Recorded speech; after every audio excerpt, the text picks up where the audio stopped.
बच्चों, अब हम समास का जो अन्य भेद है द्वंद्व समास उसे पढ़ेंगे।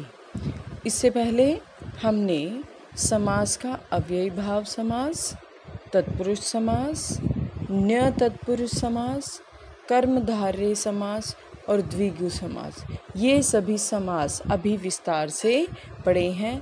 अब हम पढ़ेंगे द्वंद्व समास। द्वंद्व समास में सबसे पहले हम देखते हैं परिभाषा। जिस समास के दोनों पद प्रधान हो, यानी दोनों जो पद हैं, दोनों शब्द जो हैं वो अपनी अपनी इम्पोर्टेंस रखते हैं, यानी दोनों पद प्रधान होते हैं तथा विग्रह करने पर और, यानी उन दोनों शब्दों को अलग करने पर, खोलने पर उनमें क्या लगता है, और या तो और लगेगा शब्द या फिर या लगता है, वह द्वंद्व समास कहलाता है। फिर से पढ़ती हूँ मैं एक बार। जिस समास के दोनों पद समान हो या प्रधान हो तथा विग्रह करने पर और अथवा या एवं लगता है, वह द्वंद्व समास कहलाता है।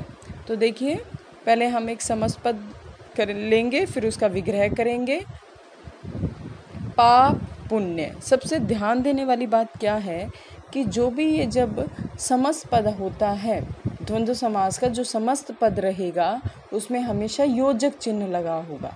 योजक चिन्ह यानी हाइफन, दोनों शब्दों के बीच में हाइफन लगा होगा, योजक चिन्ह लगा होगा। जैसे पाप पुण्य, पाप और पुण्य। सीता राम, सीता और राम। ऊंच नीच, ऊंच और नीच। अन्न जल, अन्न और जल। खरा खोटा, खरा और खोटा। राधा कृष्ण, राधा और कृष्ण।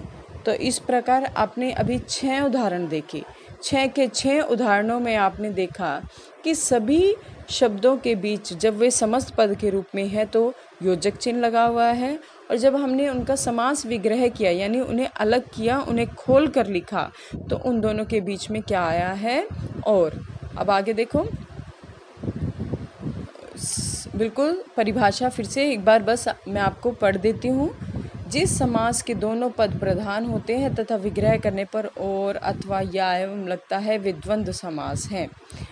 यहाँ पे कुछ अन्य उदाहरण भी हैं, देखिए जैसे राधा कृष्ण, राधा और कृष्ण। अब आपको सबसे, जैसे द्विगु समास में पहला पद संख्या होती है, यानी कोई भी न्यूमेरिक नंबर होता है, जैसे 9, 4, 8, 7, 10, षड। तो इस प्रकार द्वंद्व समास में क्या होता है, आपको बिल्कुल एक सामान्य सा तरीका है इसे पहचान करने का कि दोनों शब्दों के बीच में योजक चिन्ह होगा, और यदि योजक चिन्ह नहीं है, समस्त पद के रूप में यह आपको नहीं मिला है परीक्षा में, तो ये और के रूप में होगा, यानी विग्रह किया हुआ होगा। जैसे पाप और पुण्य, यदि और मध्य में लगा है, अथवा लगा है, एवं लगा है, या लगा हुआ है, तो इसका मतलब वहाँ पर क्या है, द्वंद्व समास। और एक मुख्य बात आपको हमेशा याद रखनी है, समास में आपसे या तो समस्त पद बनाना दिया जाता है या समास का विग्रह दिया जाता है, और मुख्य रूप से समास का नाम तो आपने लिखना ही होता है। समास का नाम आपको आना ही चाहिए, वह आपसे चाहे पूछा जाए चाहे नहीं, आपको वह मुख्य रूप से परीक्षा में या अपनी पुस्तिका में लिखना ही होता है। अब इसके का अन्य अधिक उदाहरण है जो कि मैं एक बार पढ़ देती हूँ, आपको इससे और स्पष्ट हो जाएगा। भाई बहन, भाई और बहन। धनी निर्धन, धनी और निर्धन। रात दिन, रात और दिन। पूर्व पश्चिम, पूर्व और पश्चिम। नर नारी, नर और नारी।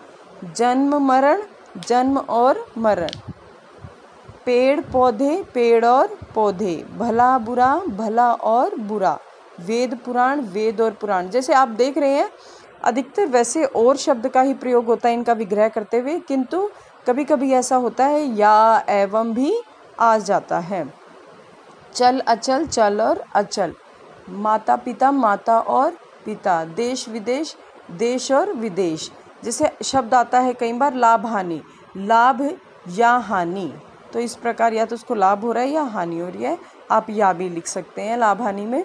सुख दुख, सुख और दुख, हार जीत, हार और जीत, दाल रोटी, दाल और रोटी, जल थल, जल और थल, दूध दही, दूध और दही, राज रंक, राजा और रंक, छोटा बड़ा, छोटा और बड़ा।